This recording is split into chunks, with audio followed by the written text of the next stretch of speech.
even meet me in the man who needs you, who meets you in a hidden way on the street, in the stranger.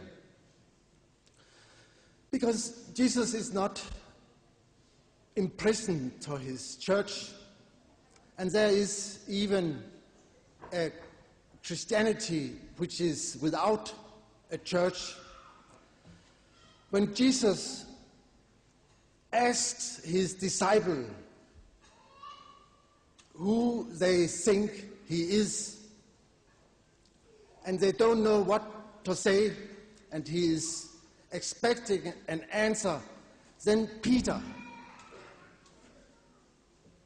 he says, "You surely is the living Christ, Messiah." And we have two reports. The scriptures very often contradict each other or say the things in a different way. And in one of the textures in St. Matthew, Jesus praises Peter because he said this to him, that he was Messiah.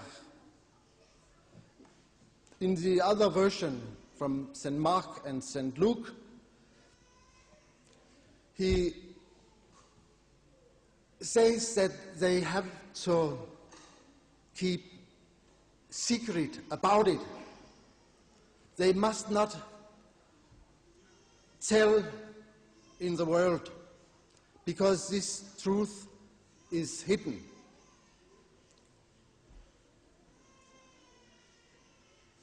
I think Jesus was not sure about his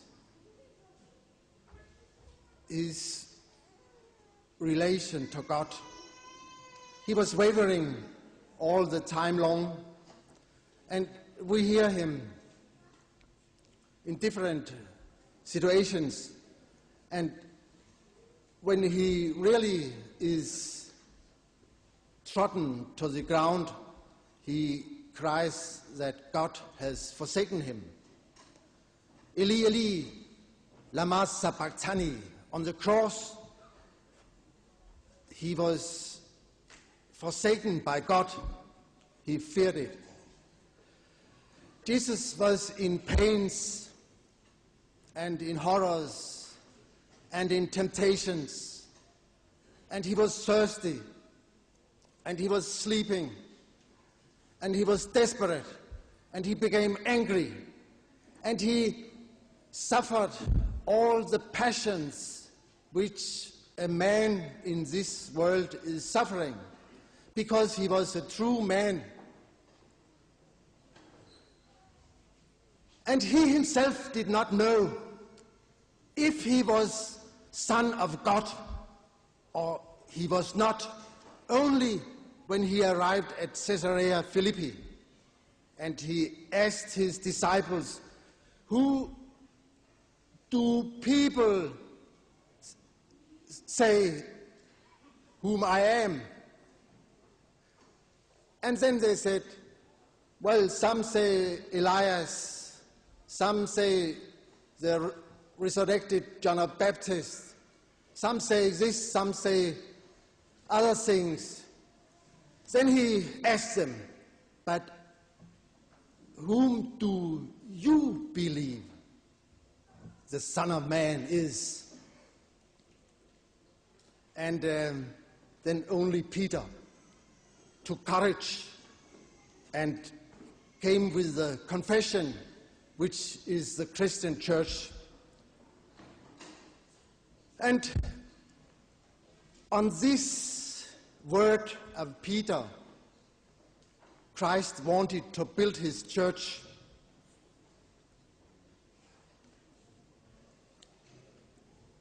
And we have this visible church and churches, many of them, in all Europe, all over the world.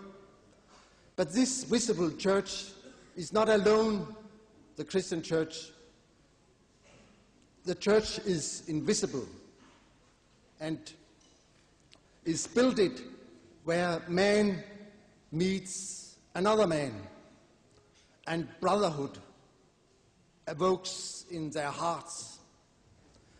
And he said, you shall love your fellow man.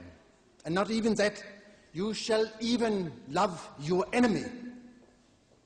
And this is the hardest task. This is difficult for everybody of us.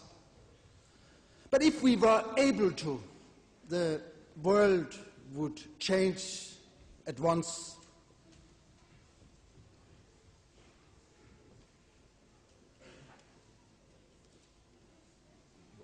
How long time do I have?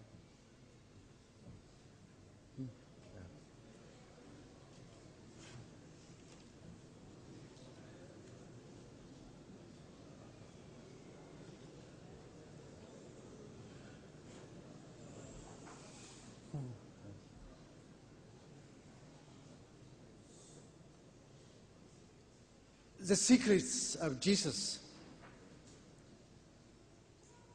The church is full of secrets. In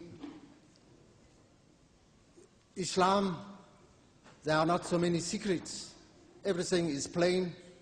The Prophet Muhammad, he made a new religion.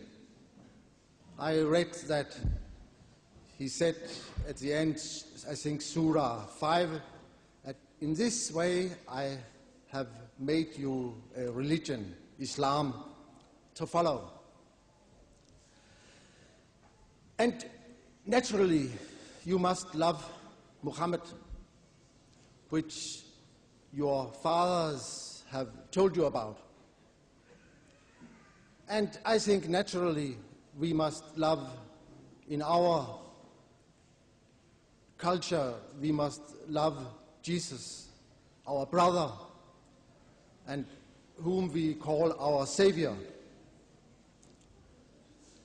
Because he is the Son of Man, we say. He is the one we bears in our heart by our love.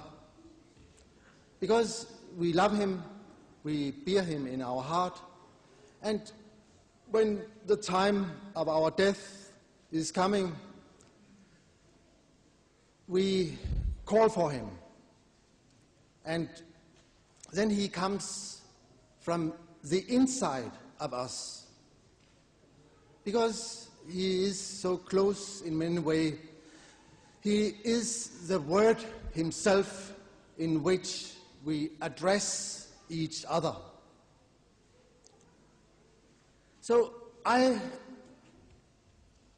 hereby, what you had expected, know